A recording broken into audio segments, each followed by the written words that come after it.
ज्यांचं ओजस्वी भाषण आपण असं ऐकलं असे असणारे प्रकाश बापू शेंडगेजी, ज्याला या चळवळीचा सारा कणा म्हणून म्हणता येईल असे असणारे टी.पी. पुंडेजी,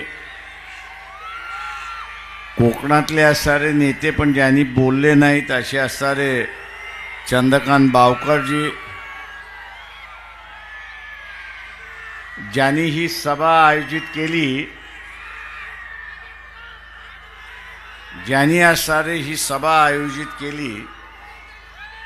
असे असणारे रमेश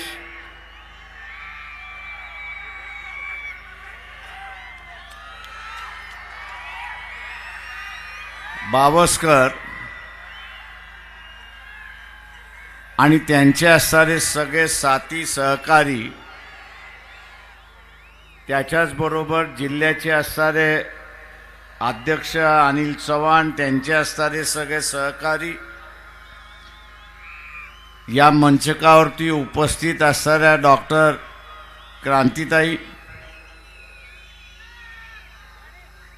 त्याच्याचबरोबर या ठिकाणी गायकवाडजी, रफिक खुरेशी, सोलापूर जिल्हाचे असणारे निरीक्षक या ठिकाणचे असणारे सोमनाथजी साळुंके, आणि ज्यांनी चांगलं उर्दू येत असताना पण मराठी हिंदी असं मिश्रित करत त्यांनी असणारं भाषण केलं असे असणारे इम्तियाज नदाफ, सन्मानित व्यासपीठ, उपस्थित बंधूंनो आणि भगिनींनो,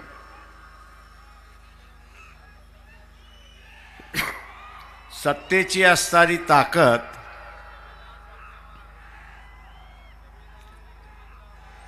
ही काय असते हे आपण असणारं पाहिलेलं आहे.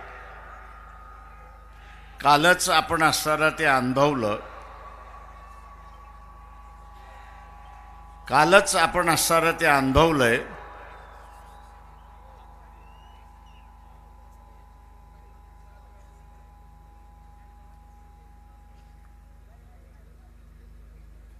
आणि तीच ताकद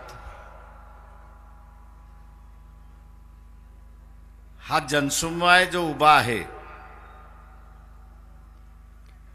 तो स्वतःच्या हातामध्ये घेणार की नाही हा त्याच्यातला महत्त्वाचा भाग आहे. सत्ता असेल तर आपण विकसित होऊ शकतो, सत्ता नसेल तर आपण काहीच करू शकत नाही अशी असणारी परिस्थिती आहे. लोकसभेच्या निवडणुका आहेत. या लोकसभेच्या निवडणुका आपल्याला असणारा अत्यंत महत्त्वाच्या म्हणून आपण संबोधलं पाहिजे. कालपर्यंत आपण बघत असाल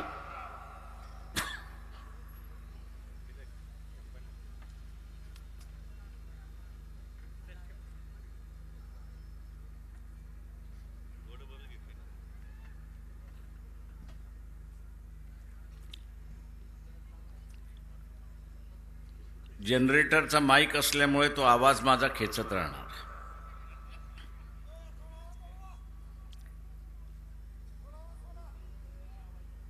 कालच्या ह्याच्यामध्ये आपण असं पाहिलं की भारतीय जनता पक्ष असं म्हणत होतं की आम्ही असणारं ओबीसींच्या बाजूने आहोत, त्यांचं आम्ही हित करणार.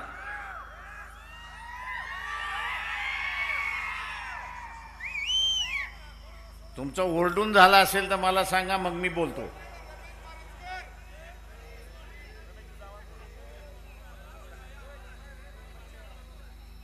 नाही, तुमचं ओरडून झालं की मग मी बोलतो, नाही तर मला बोलता येणार नाही.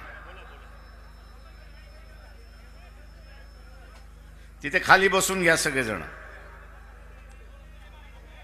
खाली बसून घ्या.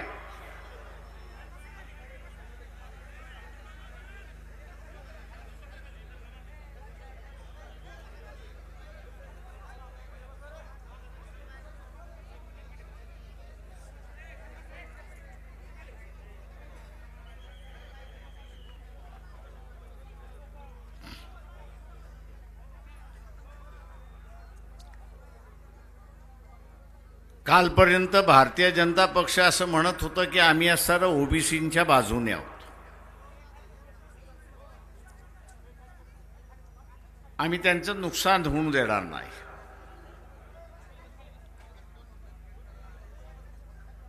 आम्ही नुकसान होऊ देणार नाही असं म्हणत होते.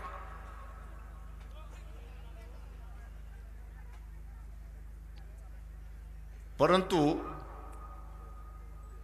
भारतीय जनता पक्ष काल काहीच करू शकलं नाही अशी असणारी परिस्थिती आहे. एकनाथ शिंदेंना जे करायचं होतं ते एकनाथ शिंदेंनी केलं. भारतीय जनता पक्ष देवेंद्र फडणवीसच्या निमित्ताने आपण बघितलं तर गप्प बसली. आपण हे राजकीय संदेश लक्षात घेतले. उद्या बीजेपी येणार, धर्माचा असणारा प्रचार करणार, इथला मुसलमान बदमाश आहे म्हणून सांगणार,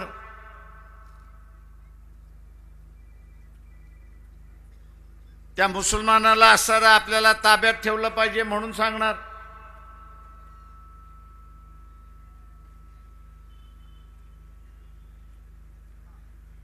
मोदींच्या असणारा गुणगान गाणार.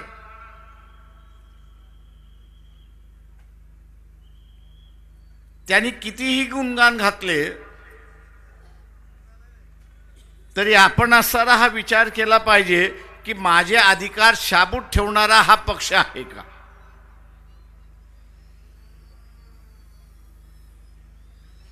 जर शाबूत ठेवणारा बीजेपी असता तर त्यांनी एकनाथ शिंदेना थांबवलं असतं.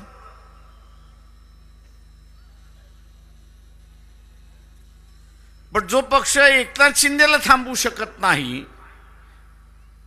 तो आपलं हित कसं करणार अशी परिस्थिती आहे.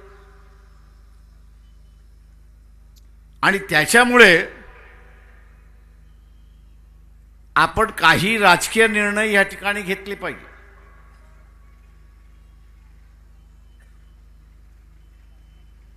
आणि राजकीय निर्णय काय आहे तर भारतीय जनता पक्ष हा बेभरोशाचा पक्ष आहे. भारतीय जनता पक्षावरती आपल्याला विश्वास त्या ठिकाणी ठेवता येत नाही. आणि ज्या पक्षावरती विश्वास ठेवता येत नाही त्या पक्षाला आपण मतदान करायचं नाही, ही पहिल्यांदा खूनगाठ आपण त्या ठिकाणी बांधली पाहिजे.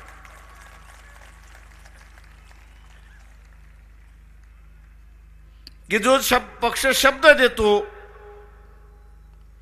की नुकसान होऊ देणार नाही,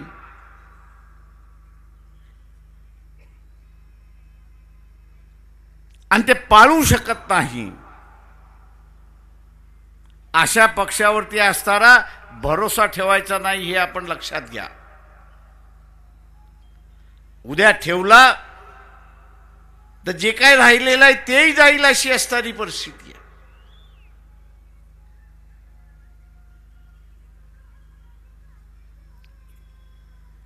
उद्या धर्माचा प्रचार होणार, तिथल्या सगळ्या हिंदूंनी एकत्र आलं पाहिजे.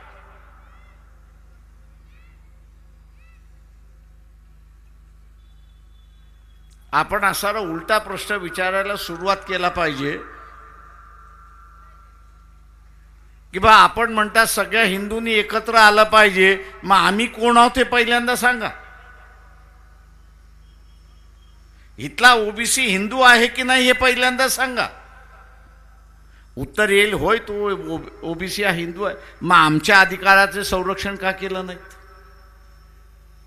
केंद्रामध्ये सुद्धा सत्ता तुमची आहे, राज्यामध्ये सुद्धा सत्ता तुमची आहे, आणि तुमची सत्ता असताना जर आमचं संरक्षण करू शकत नाही तर मग आम्ही तुम्हाला मतदान करा कशासाठी.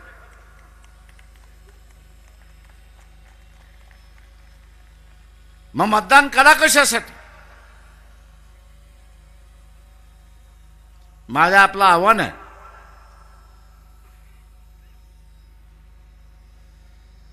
एक दोन मंत्री राहून चालत नाही, दोन चार आमदार दोन चार खासदार निवडून त्या ठिकाणी गेले तर फार फरक पडत नाही, त्यांचा असणारा आवाज कोणी ऐकत नाही. संख्येने गेलं पाहिजे, आणि जोपर्यंत संख्येने आपण जात नाही तोपर्यंत निर्णय घेण्याच्या प्रक्रियेवरती आपला ताबा राहत नाही, हे लक्षात घ्या. 36 जणांचं मंत्रिमंडळ आहे. या 36 जणांच्या मंत्रिमंडळामध्ये 18 कॅबिनेट मंत्री आहेत की ते निर्णय घेतात. या 18 मध्ये 2-4 ओबीसीचे असेल तर काय त्याची अवस्था होईल? विरोध करतील, आपले स्वतःचे मतं मांडतील. जो स्वाभिमानी असेल, आपलं मतं मांडेल, ऐकत नाही म्हटला तर बाहेर पडेल. पण त्यांची अवस्था काय? विरोधी मतदान करत राहतील ते, पण त्यांचं ऐकल्या जाणार.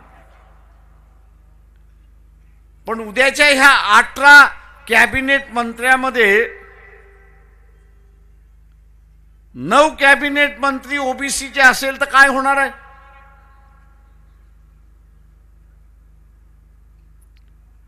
उद्या जर असणाऱ्या 18 मंत्रिमंडळामध्ये 9 ओबीसीचे मंत्री असतील तर ओबीसीच्या विरोधात निर्णय घेतला जाऊ शकतो का? तर नाही. आणि मग आपली जबाबदारी काय आहे? आपली जबाबदारी ही आहे की अधिकाधिक ओबीसी मधले, आरक्षित मधले आरक्षणवादी हा त्या विधानसभेमध्ये आणि लोकसभेमध्ये कसा पोचेल हे आपण त्या ठिकाणी पाहिलं पाहिजे.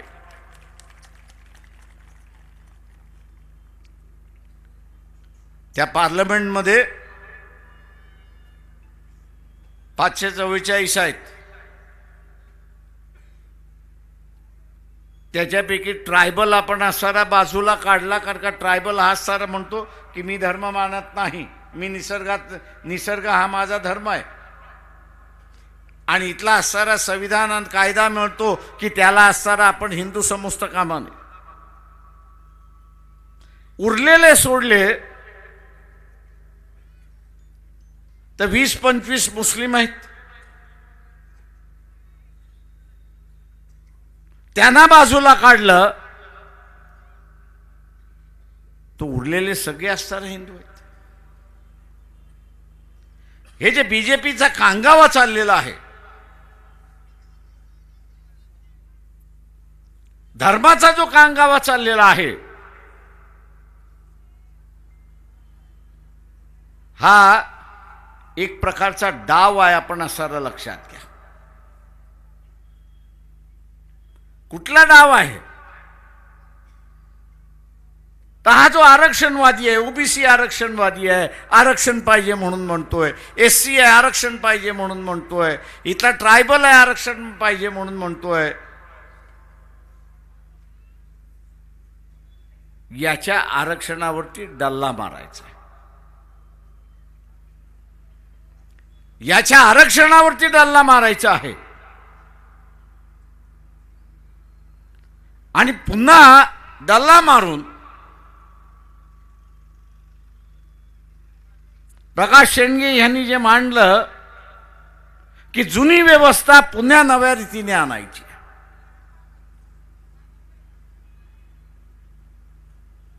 बीपी सिंगाने 1990 साली आरक्षणाचा निर्णय घेतला. आज असणारं 2024 सुरुवात झाली, 34 वर्ष झाली. या 34 वर्षातला बदल काय झाला? तर या 34 वर्षामध्ये आयएस मध्ये 1990 पर्यंत जे कलेक्टर आपण असताना बघतो,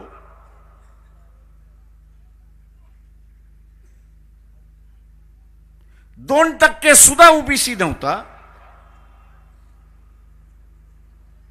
2% ओबीसी नव्हता, त्या आता IAS मध्ये बॅकलॉग सोडला आणि 90 नंतर आपण हिशेब केला तर तो 15% आता ओबीसी तिथे असताना IAS अधिकारी व्हायला लागला. हा बदल आहे,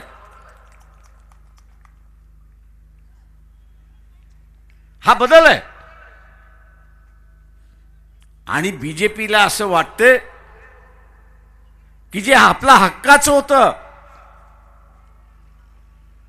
वैदिक परंपरेने जे हक्काचं होतं, जाती व्यवस्थेने जे हक्काचं होतं, ते आता आरक्षणामार्फत इतरांकडे जायला लागले. आरक्षणामार्फत इतरांकडे जायला लागले. ते थांबलं पाहिजे.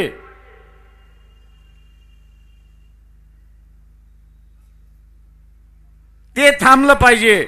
आणि ते थांबवण्याचं कामकाज काल आपण असताना बघितलं की बीजेपी मुख गिळून बसली, काहीच बोलायला तयार नाही, अशी असणारी परिस्थिती आहे.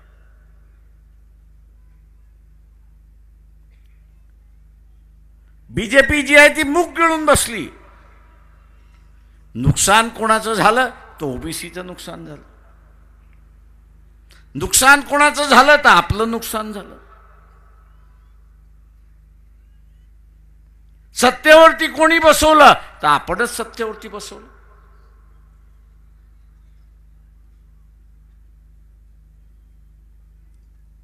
आणि ज्यांना आपण आज सत्तेवरती बसवलं त्यांनीच आपला घात घातला, हे असणारं लक्षात घ्या. आणि म्हणून मी उस्मानाबादच्या सभेमध्ये म्हणालो की आपलं कोण हे आपण असणारं ओळखायला शिकलं पाहिजे. आपल्या बाजूने कोण हे आपण असणारं ओळखायला शिकलं पाहिजे. इथे कुठला राजकीय पक्ष आरक्षणवादी आहे हे आपण असणारं त्या ठिकाणी बघितलं पाहिजे. आपल्याला असणारं आरक्षण फक्त नोकऱ्यांमधलं दिसतंय. आपल्याला असणारं आरक्षण फक्त असणारं शिक्षणामधलं दिसतंय. पण जे सगळ्यात मोठं आरक्षण आहे ते आपल्याला असणारं दिसत नाही.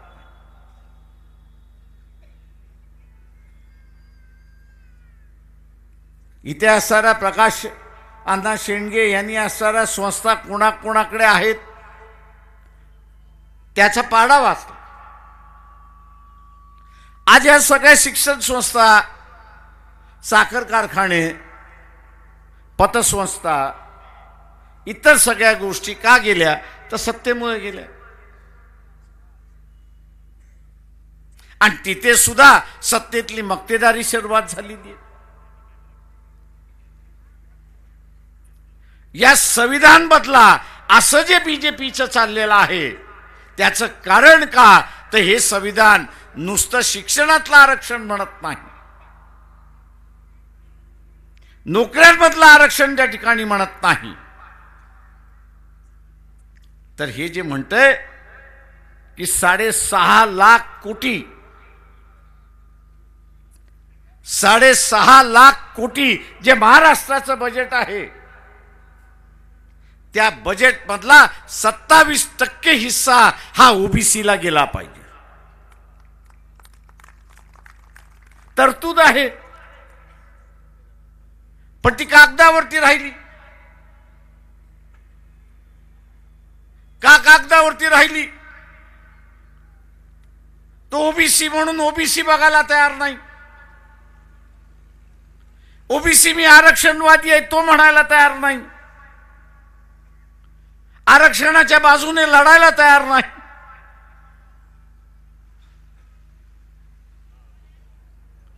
'80 साली आम्ही ज्यावेळेस लढे उभे केले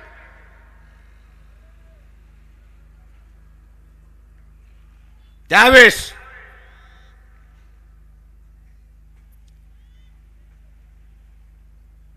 बाबा हे असणारं आदिवासींसाठी एससी साठी अधिक आरक्षण पाहिजे म्हणून हे सगळे लढतायत.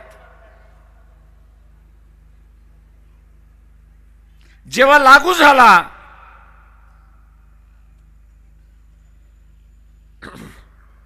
त्यावेळेस कुठलं आंदोलन उभं राहिलं? बाबरी मस्जिद पाडण्याचं आंदोलन उभं राहिलं. बीजेपी वाल्यांना आम्ही म्हणालो, अरे 2 महिने थांबा आणि नंतर आपण सुरुवात करू. त्या बीजेपी वाले आम्हाला म्हणत होते, प्रकाशात 2 महिने थांबले तर हे मंडळ लागू होईल आणि लागू झालं तर आमचं सगळं संपेल अशी असताना पडत.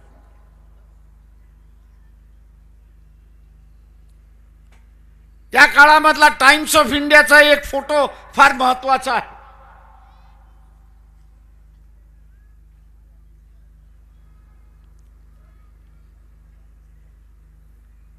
आणि तो महिलांचा होता. त्या फोटोमध्ये प्लेस कार्ड होते. त्या प्लेस कार्ड वरती काय लिहिलं होतं? आम्हाला आरक्षित नवरा नको.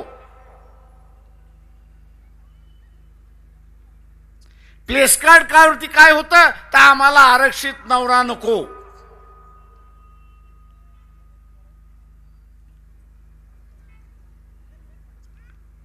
जे एवढ्या सगळ्या विरोधामध्ये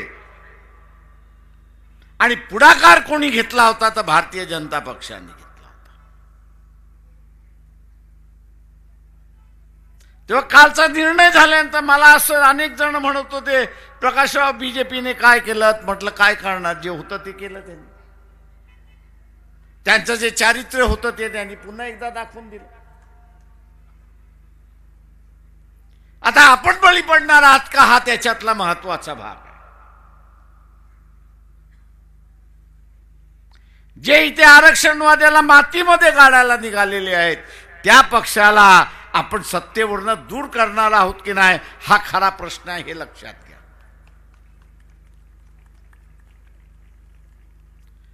दूर करणार नसाल तर तुम्ही मातीमध्ये जाल. नुसतं तुम्ही जाणार नाही तर तुमच्या नंतरच्या पिढ्याही त्या ठिकाणी जाणार आहेत.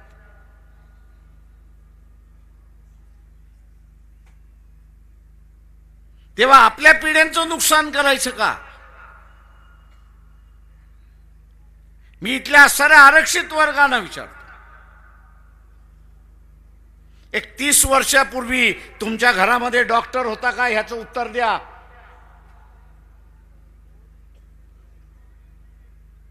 30 वर्षापूर्वी तुमच्या घरामध्ये इंजिनियर होता का? ह्याचं उत्तर द्या. मला नका देऊ, स्वतःलाच द्या. अधिकारी होता का? ह्याचं उत्तर द्या. 30 वर्षापूर्वी नव्हता, याचं कारण आरक्षण नव्हतं.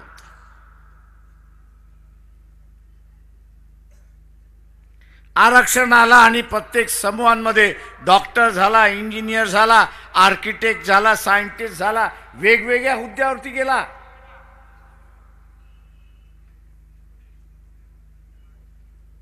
ज्या शिडीने आपण वरती चढलो,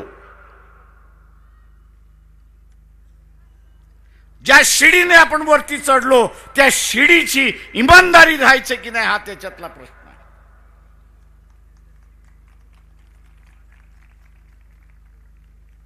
आणि त्या शिडीशी इमानदारीत राहायचं असेल तर जो ही शिडी काढायला बघतोय त्याच्या बरोबर मी राहणार नाही, ही भूमिका आपण त्या ठिकाणी घेतली पाहिजे.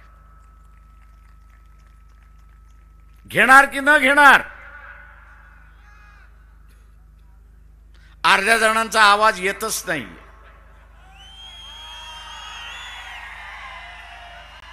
आणि म्हणून मित्रो, उस्मानाबादच्या सभेमध्ये मी म्हटलं की इथला कुठला राजकीय पक्ष आपला मित्र आहे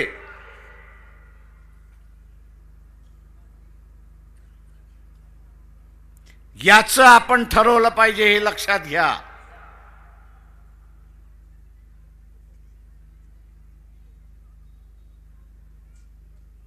आणि मित्र कोण आहे हे जर बघायचं असेल आणि ठरवायचं असेल तर उद्याच्या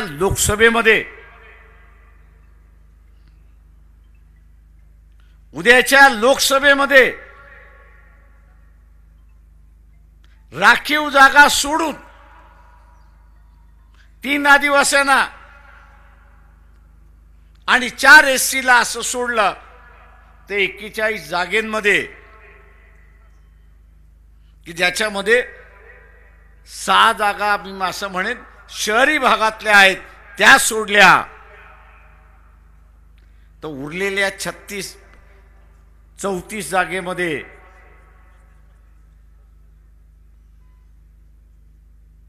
उरलेल्या जागेंमध्ये ओबीसीला कोण जास्ती उमेदवारी देते हे महत्वाचं आहे. जो पक्ष एससीला त्याच्या राखीव जागा आहेत म्हणून मिळतात, ट्रायबलला आहेत त्याच्या मिळतात, पण जो पक्ष ओबीसीला किमान 14 लोकसभेच्या जागा उमेदवारी म्हणून देतील, किती?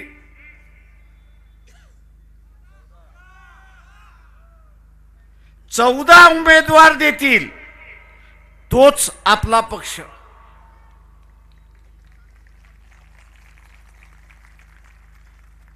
कारण का आत्ताची झालेली फजिती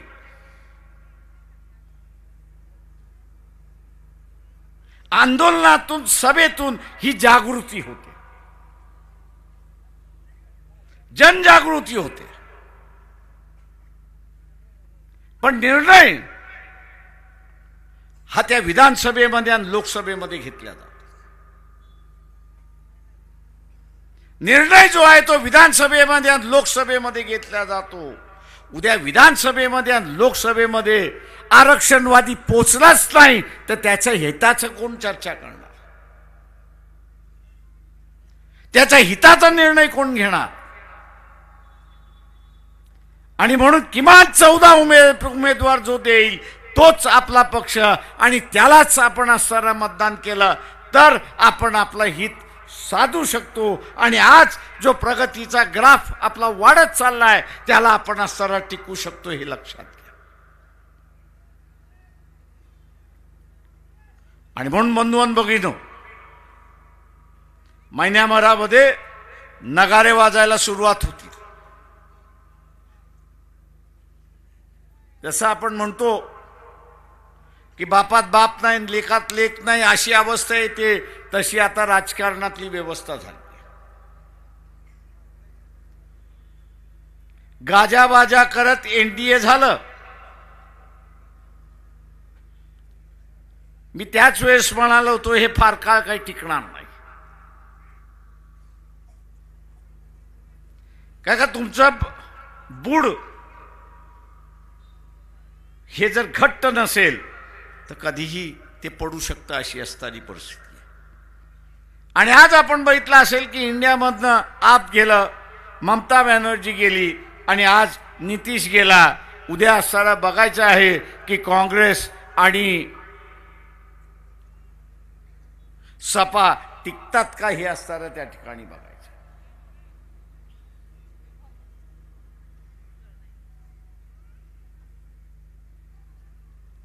उद्या कदाचित महाराष्ट्रामध्ये सुद्धा तेच होईल. न व्हावं अशी माझी इच्छा आहे.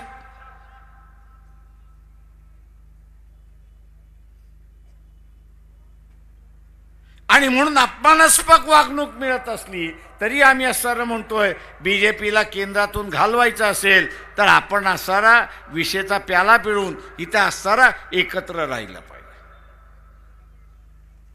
पण राहतील की न राहतील याची मला गॅरंटी त्या ठिकाणी देता येत नाही. आणि म्हणून मी म्हणालो की उद्याच्या निवडणुकीमध्ये आपण आरक्षणवादीच राहिलं पाहिजे. आणि त्यामध्ये माझं मत हे आरक्षणवाद्यालाच.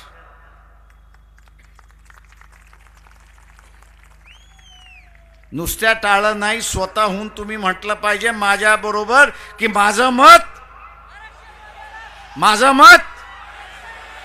माझं मत जय भीम जय भारत. जय भारत. एबीपी माझा, उघडा डोळे बघा नीट.